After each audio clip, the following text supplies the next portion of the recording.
How to remove friend on Discord. Hello everyone, I am Bishaka and welcome to our channel. Now let's get right into the tutorial.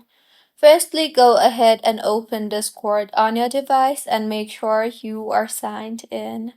Further, in the interface that you will be led to on the left side of your screen, you will see the Friends option. Tap on that and then tap on the All option you see there. Now, you will be able to see all the friends that you have in your Discord account.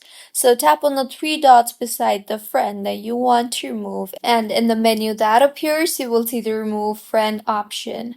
Tap on that, and in the confirmation that appears, tap on Remove again, and with this, the friend will be removed. So, this is how you can remove friends on Discord. If you find this tutorial helpful, please like the video and do comment if you have any queries. Also, do subscribe to our channel for more helpful tutorials like this. See you on the next one.